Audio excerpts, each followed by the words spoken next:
All right, this video only became possible because of the video I did for Defeating Adventism number 127, which was that account in the Adventist Review magazine from October of 2023 with the demonic activity in the house. So I was reading about Satan. I was actually reading about Satan, which is something that I normally don't do, in this 6-volume set of the Anchor Bible Dictionary behind me. When I was reading about Satan, I learned a very interesting fact about Satan that was an understanding of the nation of Israel that I thought, and related to the Day of Atonement, that I thought, I got to make a video on this.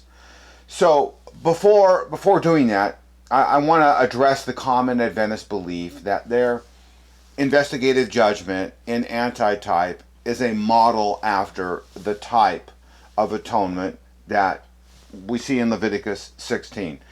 So Adventists believe that that's exactly what their antitype does. It follows in kind, and perhaps some differences from the type. What I'm going to prove is no, they don't, because they don't even understand the type, because we have to go to external documents to understand the type. And if you don't know what the nation of Israel did in type, your antitype's wrong. And boy, is it wrong here in Adventism. But we already know the investigative judgment is a blasphemous, heretical doctrine, and why Seventh-day Adventists aren't Christians. But anyway, here's 3 quotes I found in Adventist magazine of literally hundreds that describe type, antitype, Day of Atonement, etc. Let's look at the first one here, Ministry Magazine, 1934. It says, our high priest Jesus Christ is the minister of the sanctuary in heaven. Notice how they just focus on the priest, the sanctuary in heaven, and they ignore the rest of the Day of Atonement ceremonies in Leviticus 16, which there's many. So they did that here. Let's look at the next one. Ministry, just jump up to 2004. He says, he, our high priest, here again, focus on the high priest, ministers his own atoning sacrifice in heaven for us. Scripture is fulfilled. Type, antitype. All right, so again, just a really narrow focus on the priestly functions, ignoring the rest of it. It can't be an antitype if you don't look at the whole thing, Adventists, which they really don't. Let's look at the last one here, which is more broad. Here from 2007, the Adventist World magazine, and they're talking about the Day of Atonement. It says, seeing it on one hand as the antitype of the ancient Day of Atonement in Israel. Okay, now that's a broad statement. So they said they're making a broader statement than the other 2 that we looked at, which really narrowly focus on the priestly activities. This last one was talking about really the whole Day of Atonement. So what Adventists, like I said, claim for themselves to have an antitype is to follow the type, but they don't. And these Adventist magazines, like I said, there's hundreds of citations on Leviticus 16, and where they go into all the details there, and they say, how their investigative judgment follows in antitype the original type. That's what Adventists believe. But what Adventists don't know, and this is why they're wrong, is that there was a Jewish understanding of the Day of Atonement as it was being practiced by the nation of Israel that absolutely shows Adventism and their investigative judgment doctrine is just absurd. Besides being absurd, it's a heretical, blasphemous doctrine. So, think about it like this. Do Adventists in antitype recognize what the nation of Israel did on the Day of Atonement? Adventism will tell you they do.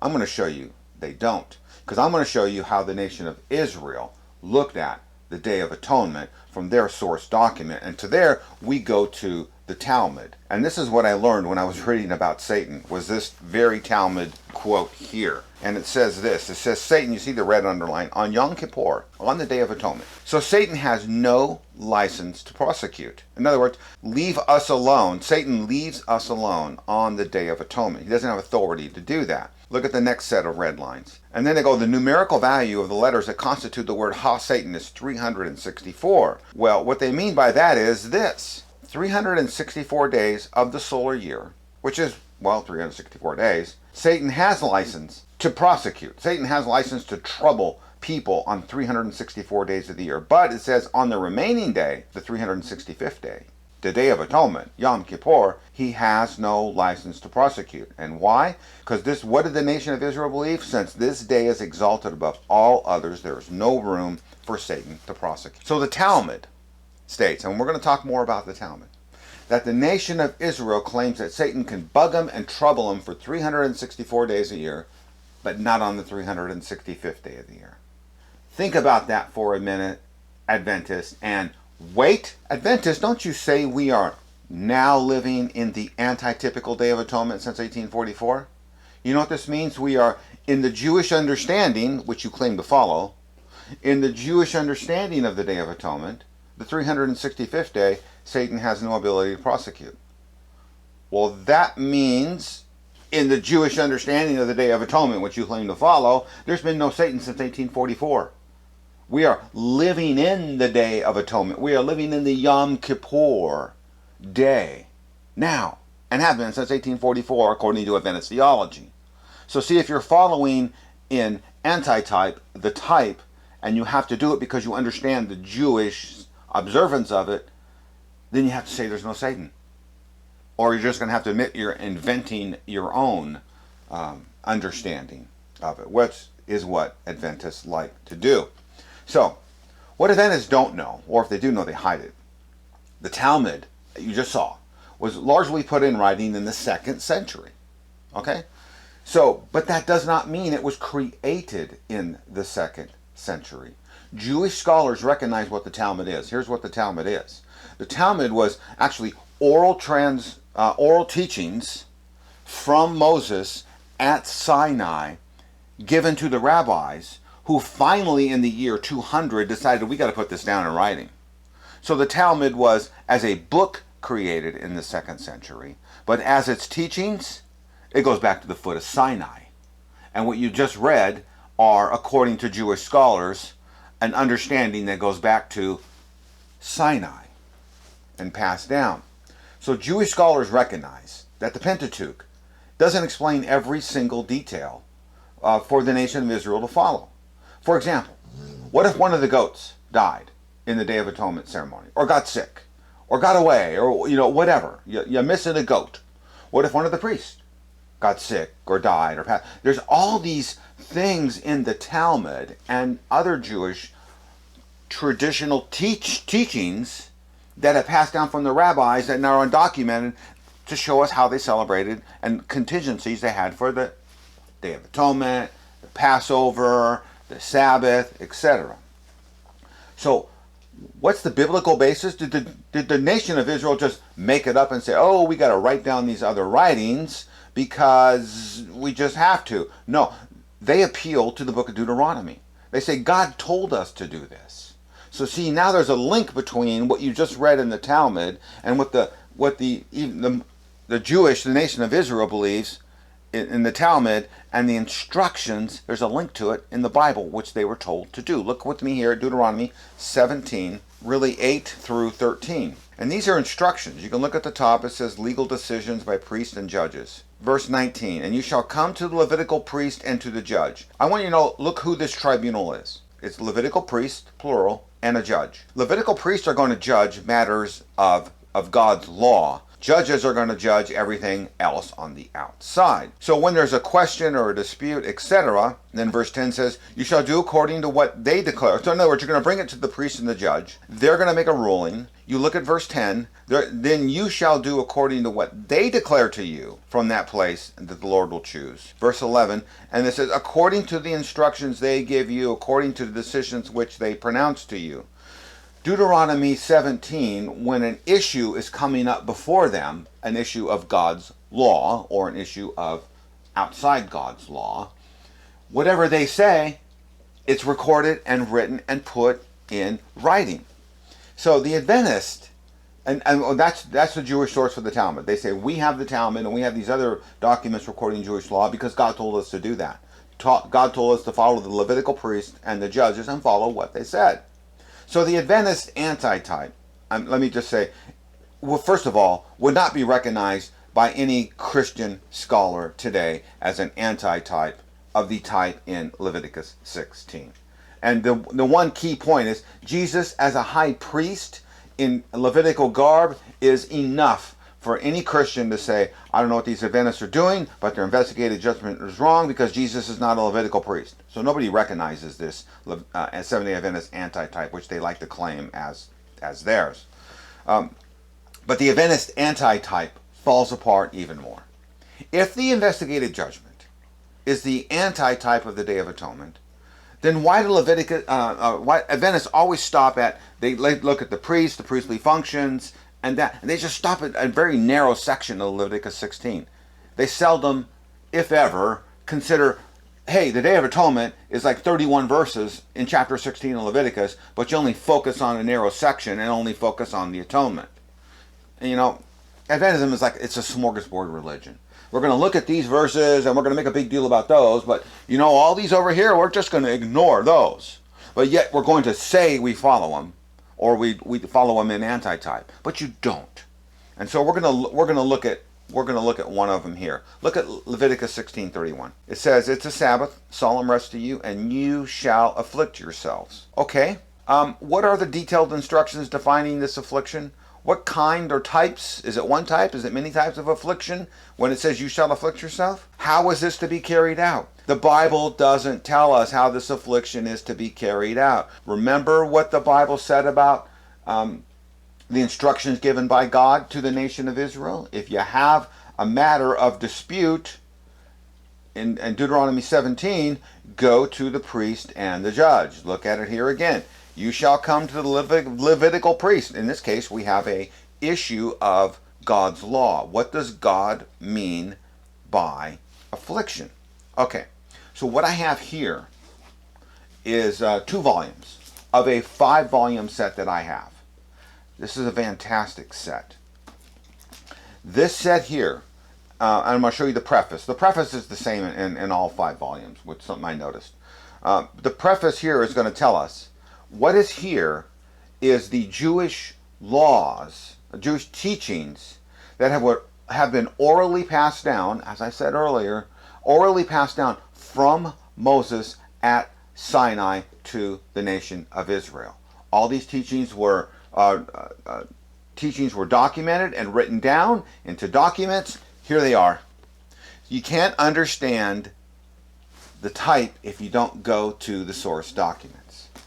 Adventists never go to the source documents. Let's look at this one here. Here's volume 2 of the 5-volume set that I held up. Here's the preface that I told you about. We're going to read 3 sections. The Halakha sets forth the norms for a society worthy of God's presence, the laws of the sanctification of the social order that God himself has revealed to Israel at Sinai in the Torah. Then it says, besides the instructions of the Torah, the Pentateuch, which exactly I do mean by Halakha. He's going to tell us what this Halakha is. He says, I refer to the formulation of the normative law of Judaism in its initial statement set forth in, and he sees the Mishnah and these 3 other documents, where I'm not even going to pronounce their name. But this 5-volume set is that. So what does this 5-volume set actually contain? Look with me here. These documents in this 5-volume set are held to record the originally formulated and orally transmitted tradition given by God to Moses at Sinai.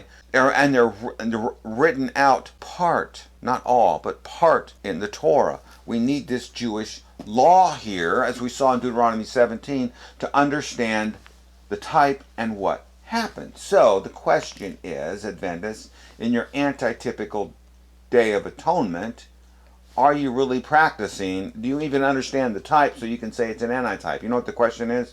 No, you don't, and you're just making it up. Let me give you an example right here. Let me give you an example based on Leviticus 16:31. You saw where it said afflict yourself. It nowhere defines afflict yourself.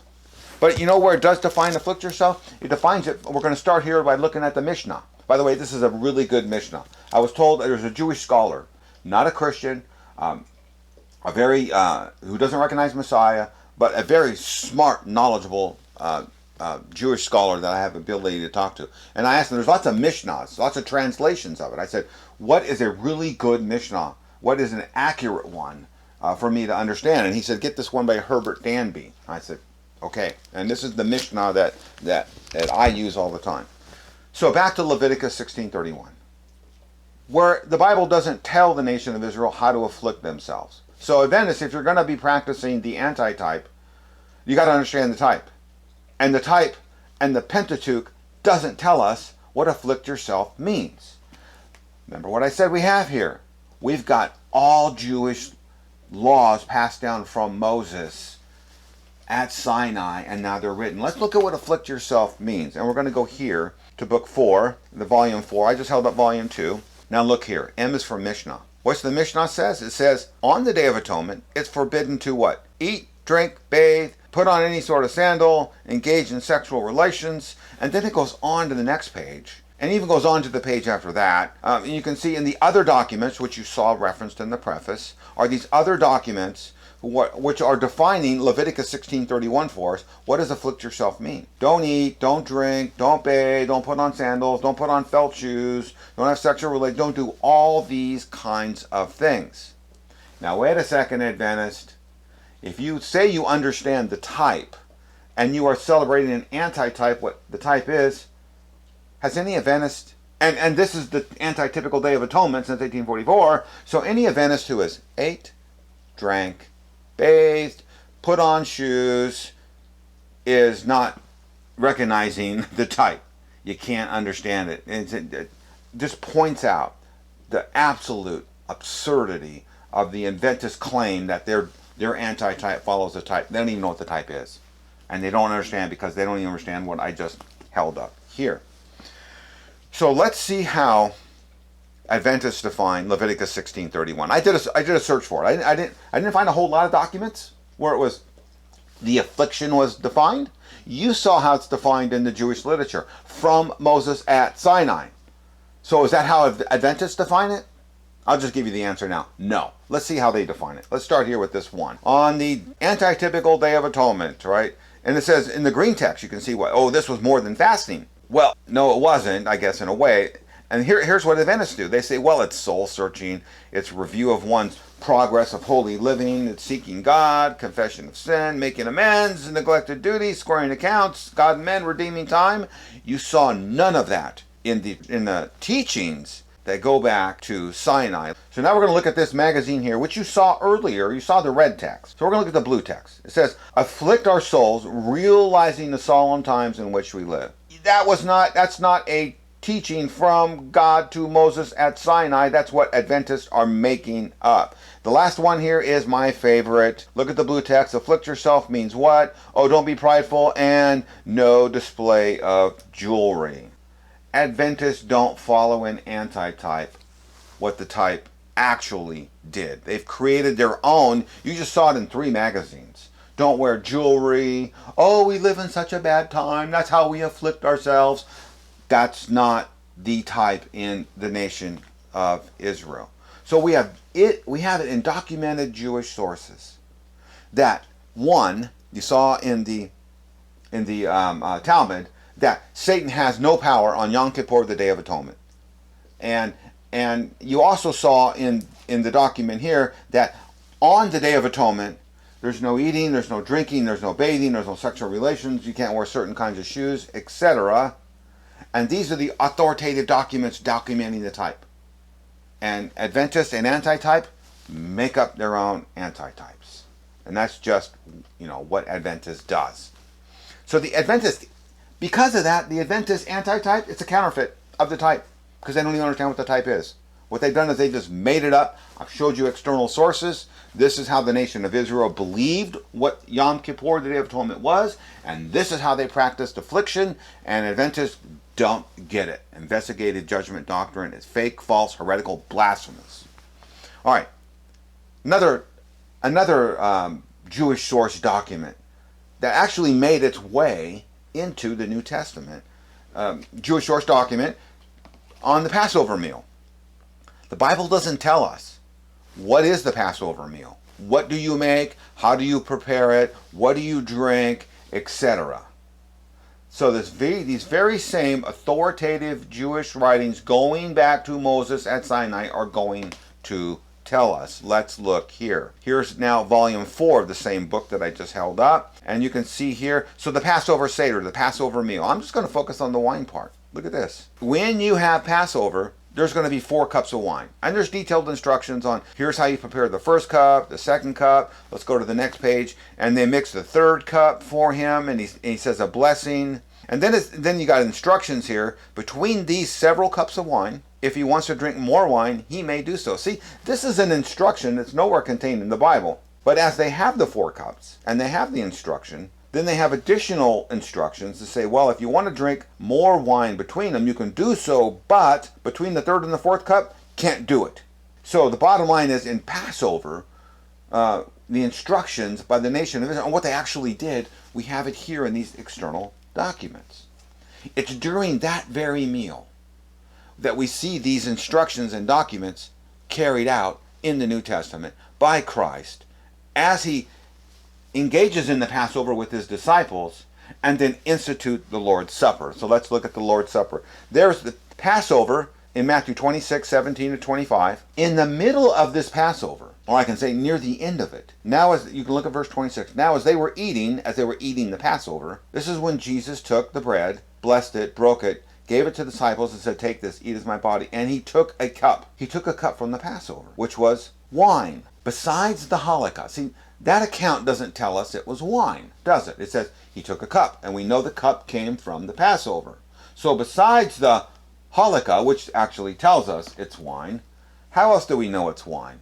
Well, we can look at how was the Lord's Supper celebrated in the New Testament. We're going to look at Corinthians. We're going to look at a case where the Corinthians are celebrating the Lord's Supper as they understood it from the Apostle Paul and from the Lord himself. But we're going to look at them because the Apostle Paul has to engage them because of their excess and what they do wrong. He's going to correct their excess.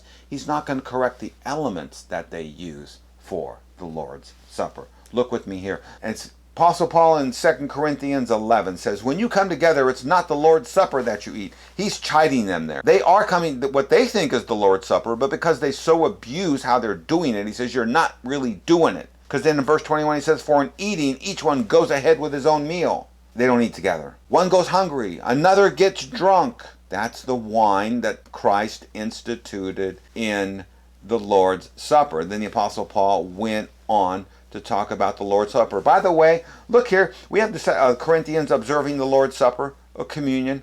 Do you see foot washing here anywhere? I don't, so I thought that was quite funny. So here we see, in the very pages of Scripture, teachings from Moses at Sinai, recorded in these other documents, explaining the Passover and what it is, and the meal and the preparation, etc. We just saw one element of it passed down from these documents to the disciples, to Christ, who holds up a cup.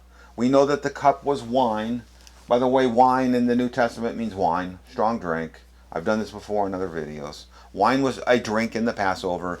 And then that was the very same cup that Christ took and instituted the Lord's Supper, which was wine. Why was it wine?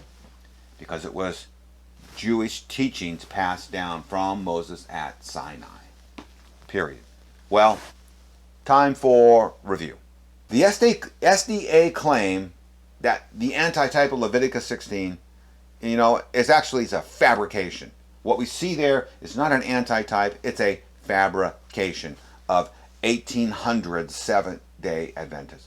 Because the Jewish teachings, why is it? They recognize that on the Day of Atonement, Satan has no ability to persecute them. Okay, we've been in the Day of Atonement according to Adventism since 1844, which means we got no Satan, the devil. If you really want to say we're doing the antitype and we're living in the Day of Atonement, we're living in a day of no Satan. So you're not living in an antitype. It's Adventist. You're living in something that you completely made up. Like I said, Seventh-day Adventism, smorgasbord religion. Pick these verses. We're going to write a whole bunch about them. And these other ones over here, we'll either redefine them, as they did in Leviticus 16:31, or just largely ignore them, which they do most of the time. So the Adventist teachings, they completely ignore what happened in the type. And I got the type right here in these documents, source back to Moses. Adventists make up their own. I love the Leviticus 16:31. To afflict yourself means not to wear jewelry. Talk about putting Adventist doctrine into Jewish traditions. That's blasphemous. Bottom line, Adventists and their claim the investigative judgment is the antitype fails, and fails big. It's a 19th century fabrication. By the way, they get this whole type antitype wrong. They had sin offerings to do. Leviticus chapters 4 and 5, etc., are what you do when you sin.